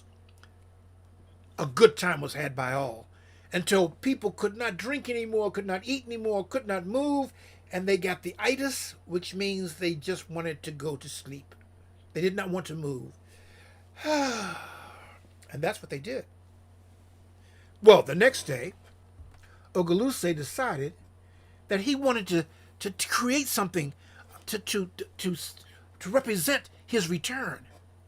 And so he went out into the fields and he found the tail of a cow, and he began to weave it and wove it and work it until he had made himself a beautiful cow tail switch. Now, some people say he used the switch to keep the flies away. Some people said he used the switch to discipline children. But most people agree that he used the switch because when there was an important meeting and he had something to say, he would stand up, display his cowtail switch, and he would speak. And soon it was accepted that whoever possessed the cowtail switch had permission to speak. And now people wanted the cowtail switch. Oh, Ogaluse was offered cows, and he was offered goats, and he was offered hens, and he was offered other wives, but his wife was not having that. And he was offered even coinage. But he kept saying, no, no, no. I shall not sell the cowtail switch. In fact, I'm going to leave this cowtail switch to one of my sons when it's time for me to join the ancestors. And so the sons began to argue amongst themselves about who deserved the cowtail switch. And so the tracker, who could see little things on the ground, he said, I deserve the switch because I followed the tracks. But the son who had the sense says, yeah, but you lost his track, and I used my nose to follow where father went. Yes, but you lost that scent, and I used my eye for detail to see the slightest indentations and tearing and led us to father's bones. Yes, but they were just bones scattered all over the place, and I used my knowledge to reassemble his bones into a complete skeleton. Yeah, well, you did that, but I made the sinew and muscles take place and reattach themselves to father's body. Well, I'll give you that, but I'm the one that put the blood in the body to make the body work again. Yeah, you did do that, but I'm the one that breathed the breath of life into father. So I deserve the cowtail switch. And they kept arguing amongst themselves and arguing. And finally, Ogaluse said, no, I appreciate all that you have done, but it has been brought to my attention that none of this would have taken place if not for my youngest Puli. For Puli asked the question, where is my father? And only then did you go to look for me. All of the knowledge of me had been forgotten or lost or dismissed until Puli said, where is my father? And so when I joined the ancestors, this cowtail switch will go to Pule. For you see, the lesson here is this, especially as we celebrate Martin Luther King Day here in the United States, and especially as we remember people like, oh my goodness, the Sidney actor I just mentioned, I'm so embarrassed. Sidney Poitier. Thank you, because he's one of my all-time favorite people. He's one of my heroes. I had, as the kids here would say, a brain fart. You see, as long as we remember people and celebrate their memories, as long as we celebrate what they were here for, as long as we celebrate a kind word here or there, as long as we celebrate their contributions, as long as we celebrate the foods that they fixed and prepared, as long as we celebrate their memories and activities, they can truly never die. For in remembering, we celebrate and keep people alive in our hearts, in our souls, and in our world. Asante, the cow tail switch. Thank you, Baba C. Thank you, Baba C. And yeah, we've just been places, and I didn't actually realize till you brought to my notice I'm arriving in the States on Martin Luther King's birthday. Depending well, the on celebration, his birthday's today, but the celebration is on the 17th. The Monday, yeah. Now, yeah. depending on who I meet at immigration, will be whether I shout about that at all. Oh, did you know that Congress originally was trying to make the day he was assassinated a national holiday? Yeah. Yeah, but that we makes weren't sense. having it. And one more small thing. Officially, there is no such thing as a national holiday in the United States. What we call national holidays are federal holidays, and the federal government shuts down. And usually private businesses will follow what the federal government does. So with exception of supermarket and other essential businesses, everyone closes down when the federal government closes down. So they're federal holidays, but legally, they're not national holidays. That's just something you can use if you ever go in jeopardy. Right. Now, we're going from Washington, D.C., who took us to Africa, and back to Washington, D.C. And we're going from there to our far. Today, she's usually accompanied by others, but today we have our Far Eastern representative. Actually, if you're in Korea, it's not the Far East because it's the center of the world, and everything else is Far East or Far West, Far North or Far South. But we're going down to our Australasian day, time of day regular. We're so glad. I was missing you, Ansuk. I thought, has Ansuk noticed this is happening? But Ansuk, would you give us a story? So pleased to see you. Hello, good to see you again. But unfortunately, I didn't prepare a story. This day, I only tell in Korean. But if you have patience to listen to my clumsy, mumbling English story, then let me tell you a very small, short story. It's a personal story. It's a true story. My friend's aunt, she's now over 90, but from her 30s, she was a widow. And she told her younger days episode to my friend. So I will tell this story. She said, in old days in Korea, when she was young, the world was man's world. Man ruled the society, the family, and the country. And the women, from the little girl, they learn the three golden ways of women to follow. First, when little girl, follow your father. When you married, follow your husband. When you are old, follow your son. That's three golden women's way we learned 100 years ago in Korea. But this woman, unfortunately, married to a very poor scholar, but more poor, his health was than wealth. So he was sick when she was about 30, and she only had a daughter. And as in a big family, as a daughter-in-law, she had to work all day long, but her husband was sick in bed, and her in-laws, her father-in-law, mother-in-law, prohibited her to go near to her husband because they thought maybe if the husband get close to the wife, then he would lose his energy. So as a weak man, he should not go close to his wife. That's ridiculous. But anyway, old Korea. So she couldn't sleep with her husband, her weak husband.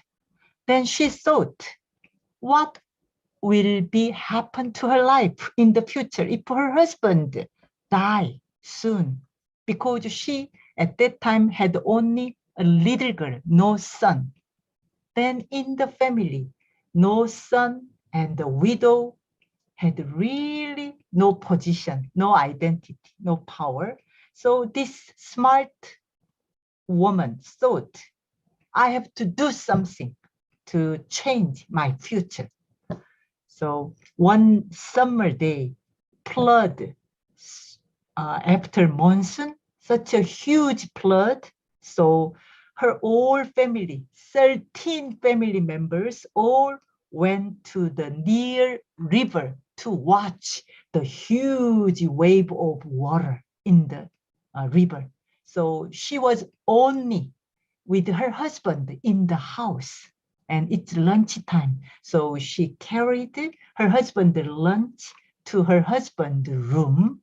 Then she locked the door with the spoon stick. Old days, Korean doors, the sliding paper door had a iron ring, door ring. So she just using the spoon, so lock the door ring.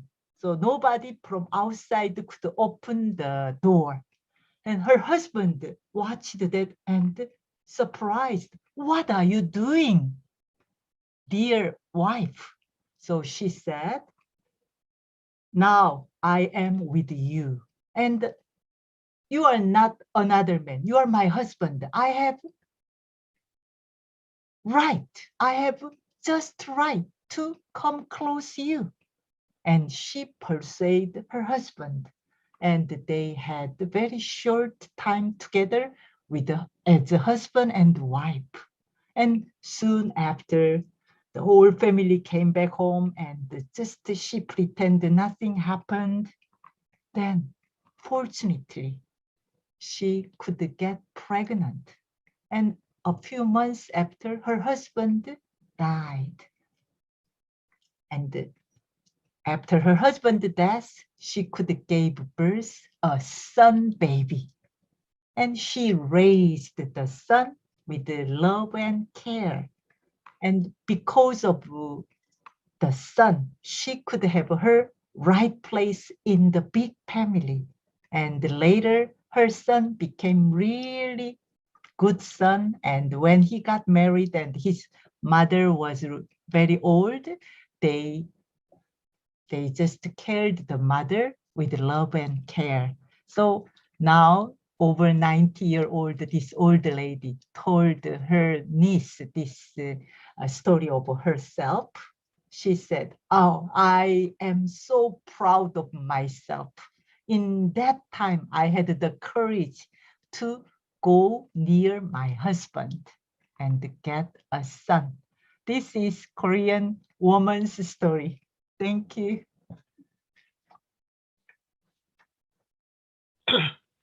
And like Liz said, like Baba said, to remember how things were, how things will be, and how things are now is just fantastic. Now, why do people always ring me when I'm unmuted?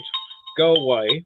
So there's, and so we're so thank you, Aunt Suk, and that was wonderful. And if ever you come and you haven't got a new story or an old story in English, we'd love to hear. We'd love to hear Korean. If you had, maybe you could do. We'll have Colin, and maybe a short, very short story in native, because that. The other languages are like music. Listening to a story in mother tongue is like listening to music. So we'll have Colin, and then we'll have, I mean, that was a wonderful story, and it's a fantastic story, but we'd love to hear. So I'm sure, raise your hands if you would like to hear something in Aunt Suk's native tongue. Yes, please. So if you would, Aunt Suk, after Colin. Where has she gone? No, she's back. But right now we're going back to Northern Ireland. We're in fact back to Liz's house, and you'll see Liz Weir has grown a beard. So, Colin, have you got something for us? I certainly have, John. I'm in the middle of I'm in the middle of putting a shower in here with another fella over at Liz's here. I'm kind of not in the flow of the thing, but I'll think of something. I think I only remember I was in Korea many, many years ago, and I remember one word, I think, from Korean, which was kamsamida. Have I got the pronunciation right? Have I? Is it close? Thank you. I'm gonna tell you a wee story, a local story. Liz said that there's some sort of wee traveling theme going on here. I'm not sure, but anyway, this is all I can come up with at very short notice. I want to tell you about a dealer, a man who dealt in horses. And every year he used to hire a schooner, a sailing ship, and he would sail from here in Cushendall, which is just down the road from where Liz lives, and he would sail across to the Mull of Kintyre, which is a big, long finger of land that juts out from the west coast of Scotland. And he would go over there every year, and he would travel the length and breadth of the Mull of Kintyre, up and down. He knew every wee lane, every track, every farm, every farmer, and he would buy Highland ponies, and he would bring them back here to Ireland in time for the Cushendall Fair. He would bring them back on the ship, and he would tidy them up a wee bit and give them a bit of a brush and put some soot and some grease in their hoofs and brush their tails out, and he would make a tidy profit on them. So one year he had sailed over to the Mull of Kintyre, and he was travelling back down through the Mull with a team of horses all tied together, and he was feeling quite pleased for himself because he had done some hard dealing and he had got some ponies at good money, and he knew he was going to make a decent profit. And as he was coming down, a great sea mist rolled in, as it often does on the Mull of Kintyre. And but he wasn't worried about that because he knew the place so well. He travelled on, and his old horse knew the way right down to Campbelltown where the schooner was tied up. And so as he was travelling down the road, just in the mist, he saw this little croft, a wee tiny farm, a cabin, a one-roomed cabin with a thatched roof. And the whitewash was a wee bit grubby and a wee bit green, and the thatch was sagging a bit. He thought to himself, now there's a wee farm there I probably could do with a pound or two. I might go in there and see if there would be a pony I could get myself cheap. So in he went, and he knocked on the door, and this tiny wee woman came to the door. She was very aged and a wee bit stooped, and she said, "What do you want?" Well, the man explained to himself, to the wee woman, that he was a horse dealer, and then he wasn't just inquiring that if she had any horse. "I haven't anything for sale," she said. "All right," he said, and well, it's a well misty early evening. You wouldn't be able to maybe spare me a wee drop of tea before I go on my road?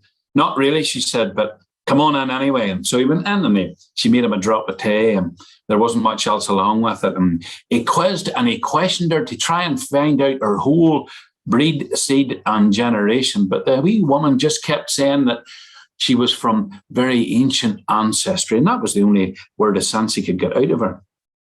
So anyway, he says to himself that he would maybe go out and look his horses over. He says, "Missus, if you don't mind, I'm just going to go out and check my horses here. I'll be back in a minute or two." And he went outside and he lit his pipe, and he was looking around the old place, and it was brave and rough. And he thought to himself, in all the years I have been coming to the Mull of Kintyre, I never remember seeing this wee farm here. That's very odd, isn't it? And the next thing he heard the neigh of a horse, and it wasn't one of his own. And he went round the back of the place, and here was a wee tumble-down stable. And he looked in the stable door, and here was a grey mare tied up to the wall inside this stable. He went in and he looked at it. Its back was like a table. He ran his hand down its haunches and down its legs. It was the nicest mare he had ever seen in all the years he'd been dealing horses. And he fell in love with the horse there and then. Well, the next thing he said, he heard, "What are you doing in there?" And it was the wee old woman. "You have no business being in there. Get them horses of yours and get away out of this." "Now, missus," he says, "Missus, calm down a wee minute." He says, "I just heard a horse." And he says, "I thought it was maybe one of my own or something. I just came to have a wee look." He said, "That's a fine mare you have there. Would you sell it?" "I wouldn't," she said. "I told you, I've nothing for sale." "Oh, come on," he says. "Everything's always for sale at the right price." "I don't care," she said. "It's not for sale. I'm not selling that horse." "Missus," he says, "let me tell you something. Do you see if I go down this road and tell people about this beautiful grey mare in that stable? the word will spread all over Scotland and England and Ireland, and there'll be horse dealers and traders and travelling people and hawkers and thieves, and they'll come from all over the country. And you'll rue the day you didn't sell me that horse, for they'll torture you. Well, the wee woman thought for a while, and anyway, he eventually broke her defences down, and she eventually agreed to sell the horse. Well, then he really went to town on her, and he screwed her down and down, and he got the horse for a pittance of money. And boy, he was pleased with himself, because he thought to himself, I got that horse at a steal. He tied it on along with his own horses, and away he went. He bid the woman goodbye, and off he went down that road. Well, when he got to Campbelltown, he got all the horses loaded onto the boat, and he bought himself fresh hay, and he got barrels of water brought. It's only 12 miles sailing across the channel on a good day, and so, but he always took enough to maybe last a couple of days, just in case. So they got everything loaded on, and they headed out round from Campbelltown, and they got out into the open channel of the Sea of Moyle, and they could see the coast of Ireland just 12 miles in front of them. And the next thing, the wind turned, and the compass went right round 180 degrees, and the wind started to blow, and it blew them right back into Campbelltown. And there was nothing they could do, and they sat there moored off Campbelltown, and it blew for 2 days. And the horses ate all the hay and all the oats that the dealer had brought aboard, and they drank all the water. Well, the next thing, it calmed away down. And the dealer had to go ashore, and he had to buy more hay, and he had to buy more water. And this annoyed him greatly, because that was eating into his profits. He got it all back on board again, and they sailed out of Campbelltown towards Ireland. And this time they got halfway across the channel. He could have thrown a stone and hit the coast of Ireland. The next thing, the wind rose. The compass turned 180 degrees, and it blew right from the west. They were lucky to get turned, and they ran for the shelter of the Mull of Kintyre, and they got up round the back of the Mull, and they had to anchor again near Campbelltown. 3 days it blew a gale, and the horses were eating all the hay and drunk all the water, and of course they ran out. And the horses were starting to lose condition, and the man was thinking to himself, I can't afford to buy any more hay. I can't afford these animals to lose condition. I'm going to lose my profit. And he was down checking all these animals out, but he kept going back to that grey mare, because that was his favourite one. You see, he thought to himself, I'm not even going to sell this horse. It's so beautiful. I'm going to keep it for myself. And he was running his hand along its back and down its haunches. And as he ran his hand down over its tail, he felt something odd. And he started to look through the animal's tail. And here, plaited inside its tail, was a leather thong with 3 beads on it. What on earth is that? He thought to himself. And he took a wee penknife out and he cut it out. And he went up onto the deck to have a look at this. He turned it over in his hand, he looked at it, and he could make neither head nor tail of it. And so he just tossed it over the side of the ship into the sea. And the minute that thing hit the water, there was a flash of lightning, a roar of thunder, and it terrified the crew of that ship. But as quickly as that thunderstorm started, it died away, and it went flat calm, and there was a nice breeze came out of the east. And the captain of that schooner said, well, run for Ireland now. And off they went. Half a day sailing they had, and they were pulling into Cushendall Harbour, just down the road here. They tied the schooner up at the quay, and they put the gangway down, and they unloaded all them horses and ran them up the beach. And he kept the grey mare to last. And when he took that grey mare off, he led her down that quay, proud as punch on a rope. And the minute that animal's hoof touched Irish soil, it dropped on the beach, stone dead. The dealer couldn't believe it. He got all his animals back to the stables. He got them tied up. He got the grey mare towed away to the knacker's yard. He sold his animals at the fair, and he made no profit whatsoever.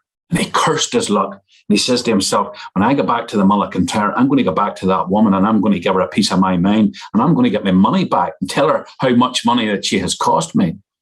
And he went back to the Mull of Kintyre the following year, and he travelled north, south, east and west. And could he find that wee woman's croft? Not a bit of it. He never seen it again. And it was then that he realised that he had actually been talking to one of the gentle people, one of the fairy folk. And he thought to himself how lucky he had been to get away with striking an unfair bargain with one of the good folk. And so he came back home to Ireland. And from that day onwards, every time that man was at Cushendall Fair or any other horse fair up and down this coast, the people always remarked that there wasn't a fairer, more decent horse dealer in the whole of Ireland.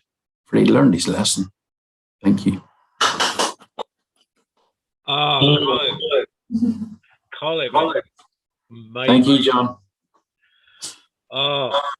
It reminded me of a family, before we go to Ansuk, that reminded me of a sort of family story. My dad went to, when he was 15, went to Canada, traveled by ship and then by train across Canada to meet up with his father. Had his money stolen on the way, fed by nuns on the way, you know, one of those journeys. And it was during the Depression. So they were working farms, and the farm workers, like in Scotland at that time, would say in Scotland they call it a bothy, you know, just a little place where all the workers live together, and it was a really mean farm. My dad had flu, and so he couldn't eat his supper, and you know, because it was sort of board and lodgings and your food was brought to you. And he left his supper, so they served it up cold for him the next morning for breakfast. And that was just a step too far.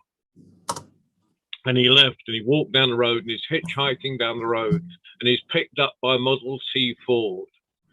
And the guy asked him where he'd come from, and he said the farm he'd been working on. And they said, "You're lucky you weren't working with the horses. That team has killed 6 men already." And he said, "I was." And in the Depression, horses were worth more than a human life. So that's just that reminded me of that little family story. But thank you very much, John. I'm gonna have to go back to my plumbing here. Yeah.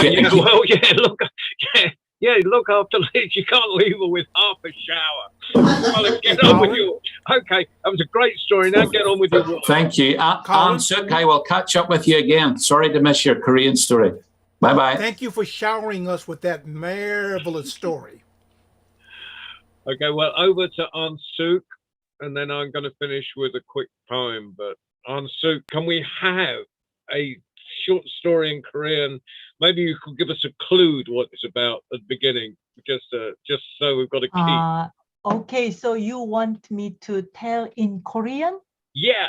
Okay, then the same story before I told, it was actually a narrative long poem by women. It's a traditional poem, so quite musical, rhythmical. I am not sure I can tell that rhythm, but I will try just a few paragraphs, okay? The same story. The title was planting seed, harvesting seed of flax in the Rocky Mountain. How hard it would be. From the Rocky Mountain, they harvest the seed of flax. Okay. 30살에 혼자 되어 구순을 바라보니 그 시절엔 절박했던 무덤덤한 옛이야기. 세상은 오로지 남자들의 것이었고 배운 것은 삼종지도, 지킬 것도 삼종지도. 혼인한 지 여러 해나 얻은 것은 딸 하나뿐.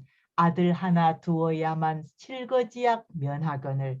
병든 남편 누운 방엔 얼씬하지 못하도록 시어른들 엄한 말씀 가시우를 돌렸는데 저 남편 떠나가면 누구 말을 따를 건가. 청상이 눈앞이라 앞날이 아득하니 열세 식구 많은 눈을 피하기도 어려우나 무슨 수를 써서라도 아들 하나 낳으리라. 때마침 장막 끝에 앞강물이 넘실대니 식구대로 물구경에 집이 잠시 비었더라. 점심상을 차리다가 문지방을 넘어서며 상에 놓던 숟가락을 문고리에 꽂았더니 깜짝 놀라 거부하며 가슴팍을 밀쳐내나 군서방지를 아닐진데 하늘 아래 떳떳하다. 하늘도 무심차나 태기가 있은 후에 애상대로 남편 가고 유복자를 낳았더라. 그 아들 며느리가 효성이 지극하니 돌이켜 생각해도 뿌듯한 그 당돌함. This is the whole story of that story. Whoa. Fantastic, fantastic, Unsuk. And I think on these worldwide sessions we will just have one a time. Well, I think we'll just make it a thing that at least one event is done in mother tongue, because it's just it. I mean, I know English is, or Doric is an international. Is a sort of commercial language of the world, but we don't want to stay with commerce all the time. We want to hear the music of languages. And Unsuk, thank you for starting this new. We're starting a new tradition here. I'm gonna. It's been a great night. It's been night, day. Well, you know, or think. Babasi, you want to say something? Just real quick, listening to Unsuk reminded me of how people listen to songs and musical instruments in other in languages not their mother tongue, and it's like the rhythms. You can feel the energy, you can feel the goodness, even though you may not understand the words.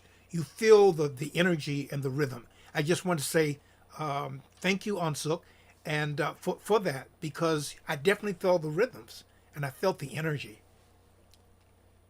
Thank you, Babasi. I think I'm going to finish on. I've been writing a series. I've been writing a lot over lockdown, and just short poems, and then I've been reworking them. They're just scattered across notebooks, and I've been reworking them, putting them up on Facebook every day as a sort of discipline. You know, rather than, you know, because with notebooks you can just leave stuff forever and forget you wrote it. So, and this is a lot of them are autobiographical. So this is called Smog. Walking home from a barking primary school at 5 years old, I edged my way along a familiar wall, inhaling the last London smog. After that, the city and its surroundings became a smokeless zone, leaving filmmakers no longer able to use belching chimneys as a symbol of urban deprivation, searching for another. By the time I interviewed Hugh Masekela, the South African trumpet player recently back from exile on his Sounds of Freedom tour, the 1950s blocks of flats I'd lived in when I started school and the new town we have moved to in my second term have become the playground of those seeking some kind of gritty urban realism. As the tape ran on, and the road manager had been sent away because Hugh wanted to give us amateur representatives of a community radio station more time, I asked what us veterans of boycotts and demonstrations should do now apartheid had seemingly collapsed, but the same old power brokers were still keeping their iron grip on the poor. He replied, "See through the smoke screen." It seems like I've been peering through the smoke screen my whole life. Like the smog I breathed at 5 years old has left a thin film inside my skull, and I long for the declaration of another smokeless zone.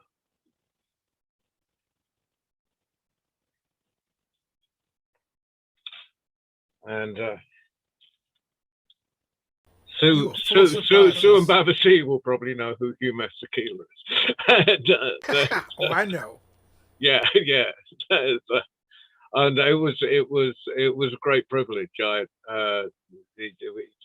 He had the Sound of Freedom tour was amazing because there was no There was no, the whole of Hugh Masekela's band were South African band leaders. They were the finest, and they came with him because there was no work at all. And so they did this world tour, Sounds of Freedom tour, and it was a real privilege. And we went down and interviewed, and our interview was much more interesting than the one that, because he was really open with us.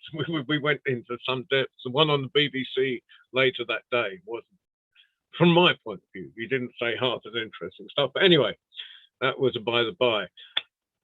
Thank you, everybody. Thank you, Jasname, Ansuk, Liz, Colin, Phil, Jill, people that I know, Jackie, I see he's gone, Masako, I shall email you, and of course, as always, Baba C, and David, who's doing stuff on all that.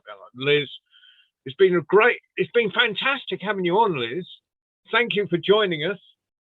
And we have been round the world. Yeah. So, what have we got coming up? Safe travels, John. Yeah, it's a bit bonkers at the moment. I didn't expect to be traveling next week. Well, I did.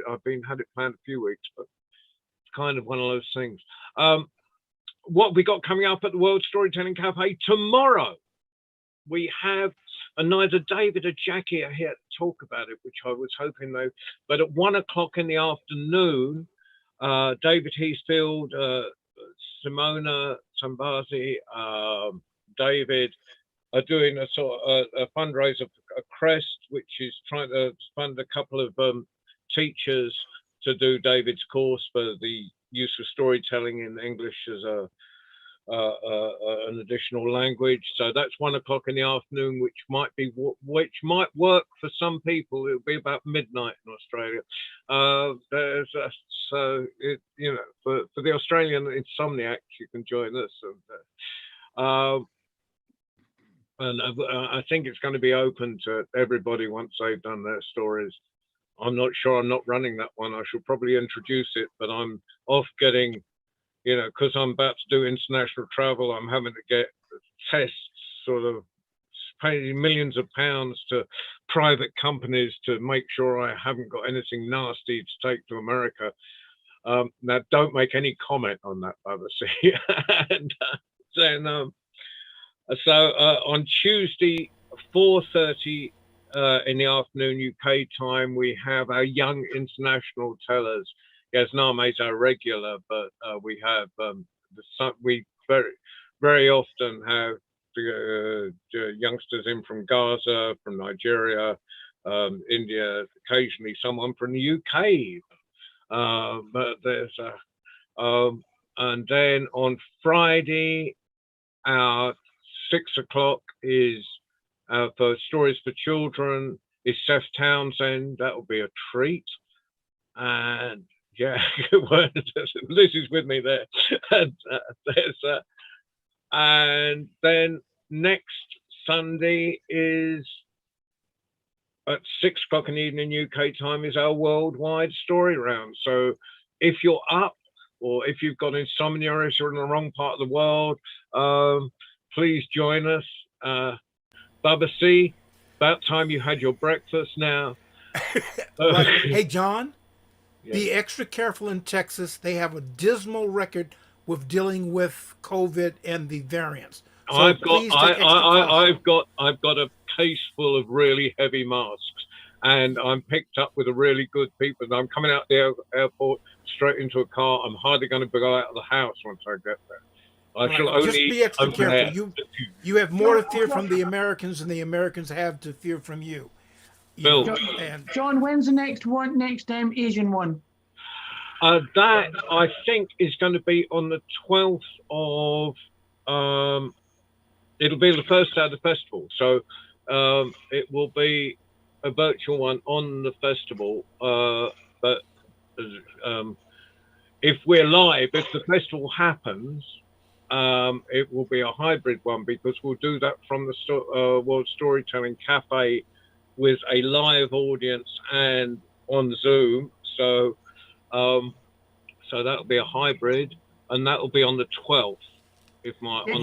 When will we get an update? when the Moroccan government gives us an update.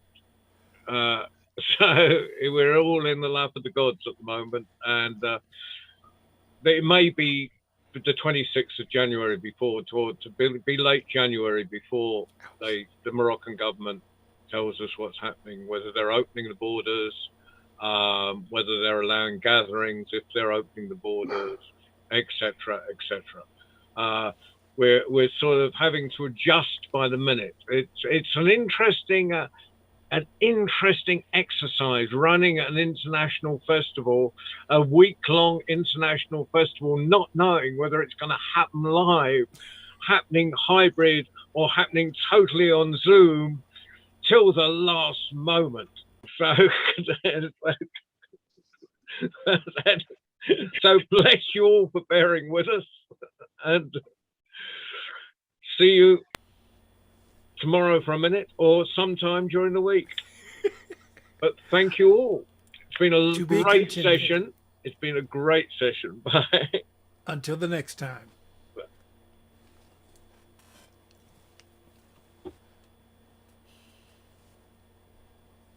Ali, thanks again, as usual. Double thanks, Ali.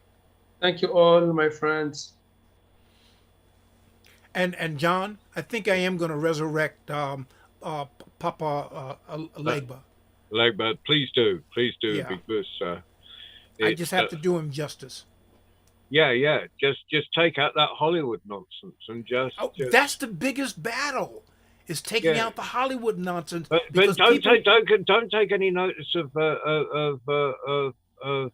Francophile Africans, because just remind them that they started the Negritude movement, which was the celebration of those people. So yeah, like that, and ironically, she told me griot was a French word, and I told her no, it is not, and she wanted to argue, and I just said, beloved sister, when you open up your French dictionary and look up storyteller, you will not see griot, you will not see griot. Because she said it said griot because it's French, which it is not. It's Swahili. Yeah. Which, like English, borrows a lot of words from other languages. Yep.